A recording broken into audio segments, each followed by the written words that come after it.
In the 2 weeks that I was gone from the channel, a lot has happened in the Premier League, and I'm talking about transfers. A lot of players have left the Premier League, a lot of players have joined the Premier League, and a lot of players have joined a different team in the Premier League.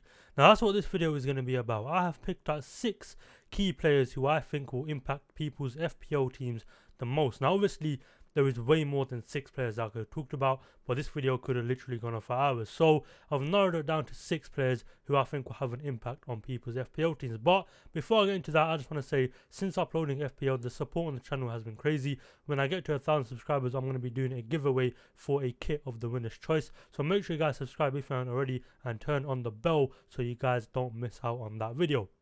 But you guys know why I'm here, I know why I'm here. You've clearly seen by the title that we're going to be talking about some of the transferred players that will definitely make it into some people's teams. Now, obviously, it might not be straight away, it might not be in the middle of the season, it might even be at the end of the season, but I think these players will definitely see themselves in people's teams. So, we could start off straight away with the new Arsenal signing, Ben White.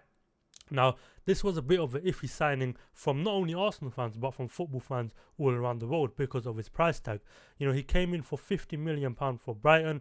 Obviously, I think personally he wasn't worth any more than 30, but because of the way the transfer market is now, you know, teams like PSG, Man City putting out stupid amounts of money on players, you know, buying them for nowhere near their worth, it's ruined the transfer market, and there's nothing we could do about it now. You know, all the clubs are invested in that now, and, you know, asking for stupid amounts of money. You know, there's other players in this list which I just don't agree with their transfer fee, but that's the world we live in now. You know, there's nothing we can do about it. £50 million for Ben White. His fantasy price comes in at 4.5 million.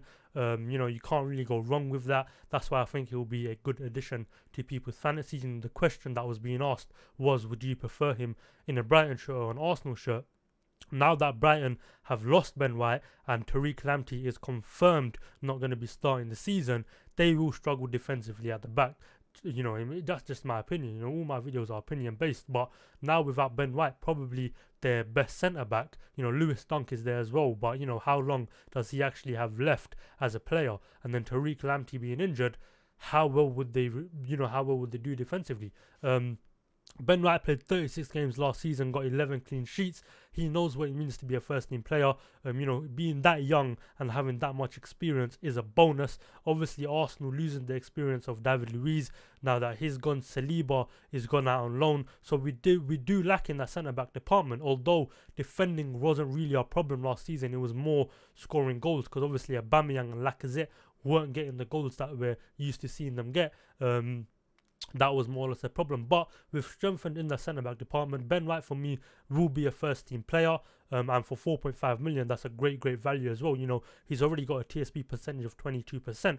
If you know what that means, that is team selected by. So the amount of FPL managers that have selected Ben White already is at 22%. And for me, it will only go up. You know, there's a week left until fantasy starts, the Premier League starts. So there's still a lot of people yet to build their teams. So I think that percentage will only go up. But yeah. He's got Brentford to start off the season. In my opinion, he will start. You know, he played in pre-season against Chelsea, like I said. Great performance. You know, we saw little glimpses of what Ben White can do. You know, there was a chance where Ziyech was through on goal and Ben White made a great recovery and defended it. And, you know, it was definitely a goal-scoring opportunity. You know, just a little glimpse of what Ben White can do. So, yeah, I think he'll start against Brentford. You know, it'll be harder in game weeks 3 and 4 when we've got Chelsea and Man City, but you know, you can bring him straight back off the bench against Norwich in game week 4. That's the beauty of him being 4.5 million and being such a good player at the same time. But player number 1 is Ben White. Definitely a player that can impact people's teams in a positive way. You know, even if he's not starting, he'll be definitely a solid player to have on the bench. But yeah, Ben White is player number 1. Player number 2 is Jadon Sancho, and in my opinion, he is on levels with Jack Grealish. Jack Grealish is also on this list, but let me just talk about Jadon Sancho quickly. The reason why Jadon Sancho is massive is because he will definitely be a first-team player. You know, I was one of the people that was saying United need to strengthen down the right-hand side. You know, pretty much since Enner Valencia left, even though he was a right-back, he brought something down the right-hand side. Since he left, they really haven't had anything there. You know, they've tried one matter there. You know, Dan James is just not good enough. Jadon Sancho is a first-team player. You know, in 26 appearances, he managed 19 goal involvements. No one is complaining. 8 goals, 11 assists in the Bundesliga last season. Obviously, he's not Premier League proven, but I think he'll be a very good addition to the squad. And not a Premier League proven player and having 13.2% TSP percentage is quite high. He's a good value at 9.5 million. I think if this guy performs, he'll definitely be the Bruno Fernandes replacement. People will save that 2.5 million on Bruno and spend it elsewhere. Me, myself, definitely. I mean, I did a draft already and Bruno was in the team. You know, if Jadon Sancho performs, you know, if he performs in the first 4 weeks where he's got great fixtures, as you can see, he's got Leeds, Southampton, Wolves and Newcastle, definitely 4 games where he can grab a goal and get an assist or 2. He'll definitely be in my team over Bruno Fernandes, and I'll be saving that 2.5 million. That's why I think he's such a good addition to the Premier League and to fantasy. I don't think I need to talk much more about that. You know, it's just this one pretty much explains itself. He's such a quality player. You know, we've seen it. You know, he didn't really get many minutes for England in the Euros, but for Dortmund, he's been doing good things for a couple of years now. And I'm pretty happy, actually, that, you know, as a football fan, putting all bias aside now, that he went to the Bundesliga from Man City, because he proved himself in the Bundesliga that he's a good player, and now he can come and do it in the Premier League. So yeah, Jadon Sancho is player number 2, and in my opinion, he'll be a great addition. He was always going to be on this list, let's be honest. But yeah, Jadon Sancho is player number 2, great value. Definitely a player that I can see coming in my team over Bruno if he performs. Player number 3 is Raphael Varane, another brilliant signing by Man United, man. Putting all bias aside now, Man United genuinely looks scary next season. Obviously, he's not official in fantasy, which is why his price and TSV percentage is a NA rating. But I think he'll be very high. I think he'll be around the 6.5 million mark if we're going off, you know, the players like Van Dijk, Robertson, Trent. You know, Van Dijk is 6.5 million, Robertson is 7 million. And for a player that hasn't played in the Prem yet, I think he'll be around 6.5 to 7 million as well. But obviously, he's got the same fixtures as United, as Jadon Sancho, sorry. Again, a great chance for him to get clean sheets. I think he'll definitely be in the first team. Obviously, he hasn't played for United yet. He's not. I think he's just flown into Manchester actually yesterday. But yeah, he played 31 games last season for Real Madrid and got 14 clean sheets. Brilliant signing, man. He's a trophy winner. He's got so many trophies to his name. Obviously, he's played with the likes of Cristiano Ronaldo, Benzema, you know, Bale at his prime. So he knows what it means to play in a good team, what it means to play in a champion-winning team. You know, he's got the Champions League. This is a brilliant signing, man. This is genuinely a brilliant signing. I have nothing bad to say. This one, again, just like Jadon Sancho, explains itself. You know, he's going to be one of those players who come in and has a great season straight away. You know, I don't think someone like Varane, you know, especially when he's got a captain like Maguire next to him, he's got someone on form as Luke Shaw. I was going to say Jake Shaw, I don't know why. But yeah, Luke Shaw on the left-hand side. And then, you know, a decent Wan-Bissaka. I think for me, Wan-Bissaka's not the best player, but he's not the worst player either. And then he's got the likes of Pogba, Bruno in front of him, and the likes of Cavani up front. He's coming in to an experienced Man United team, and it's looking dangerous. It's looking very dangerous, and I'm genuinely scared of United next season, man. And with this guy at the back, it's going to be even harder to get past them. Obviously, we've beaten them in the past. We got the first win away from home in so long against United at Old Trafford. But with someone like Varane at the back, I doubt it's going to be as easy for us to do something like that. Again, obviously, I don't want to just talk about Arsenal. There are other teams in the Premier League, but I watch Arsenal the most, so it makes sense to talk about Arsenal. But yeah, man, United looking very scary next season. Now, this one was the most shocking transfer, in my opinion. Danny Ings has gone to Aston Villa, and this signing pretty much guaranteed the signing of Jack Grealish to Manchester City, who we're going to talk about next. But Danny Ings was injured for a while last season. He's £8 million in fantasy, which is a decent price for a player like Danny Ings, in my opinion, someone who's proven he can score goals. He played 29 games last season, got 12 goals and got 4 assists. Now, obviously, because he was injured, it wasn't one of his better seasons. Season before that, he got 22 goals. Danny Ings is one of those players who just surprised you out of nowhere. I was shocked when Liverpool sold him, I'll be 100% honest. But, you know, I feel like Southampton was a good move for him because he's gone there and he's got goals. He's made the fans notice him, which is why he's got the move to Aston Villa. And now, obviously, with the fixtures that Aston Villa have, you know, I've spoken about Ollie Watkins in my last couple of videos.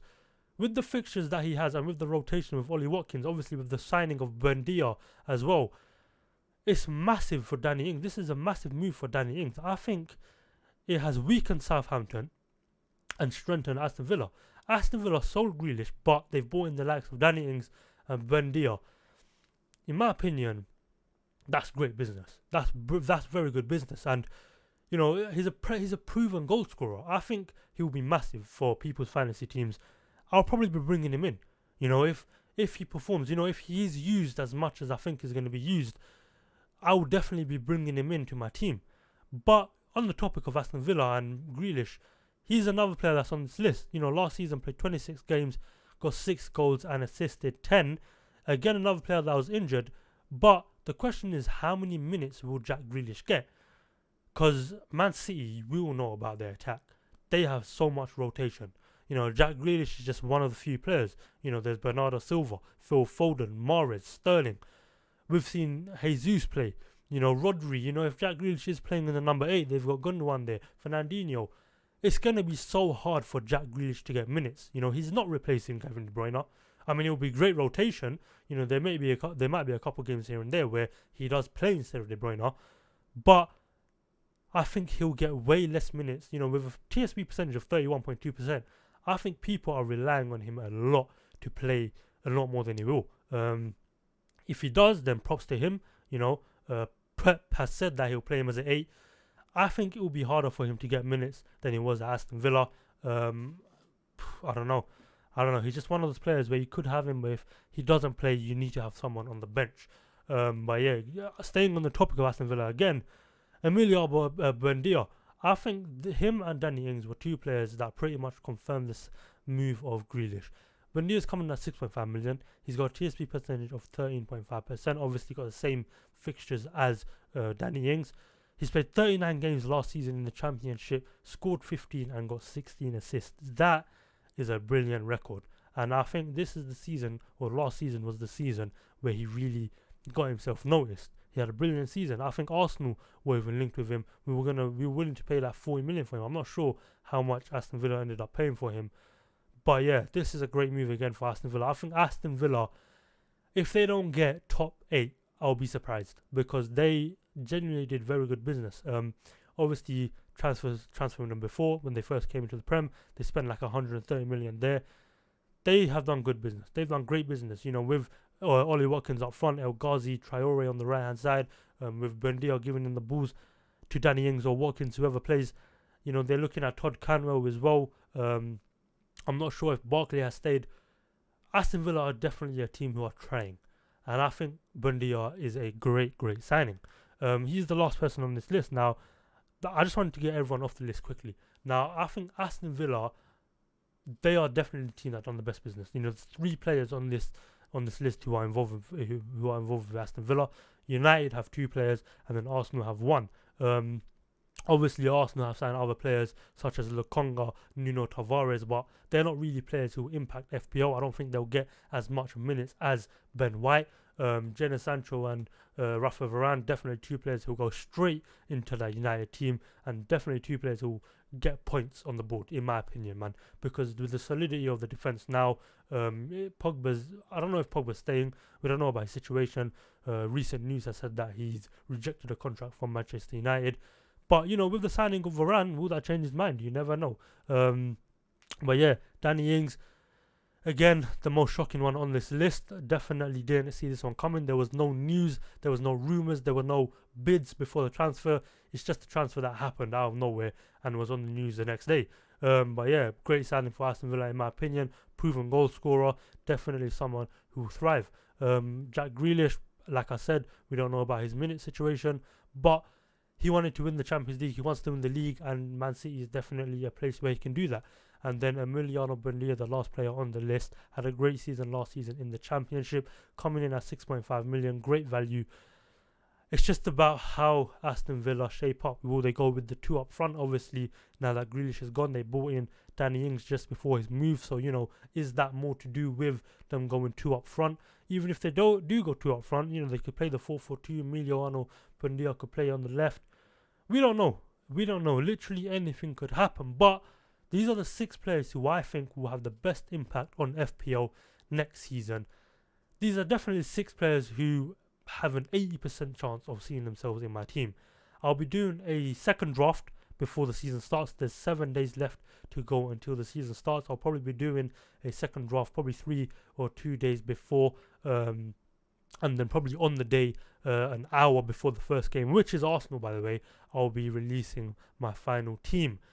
But yeah, if you guys enjoyed that video, if you think there was any altercations, whatever the word is, that you feel I can make, drop it in the comments down below. Make sure you like, share, comment, and subscribe. Like I said, I'm going to be doing a giveaway for a kit of the winner's choice when I hit 1,000 subscribers.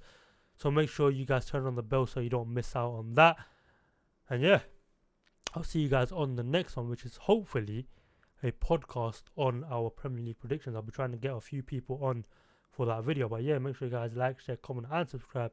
And I'll see you guys in the next video.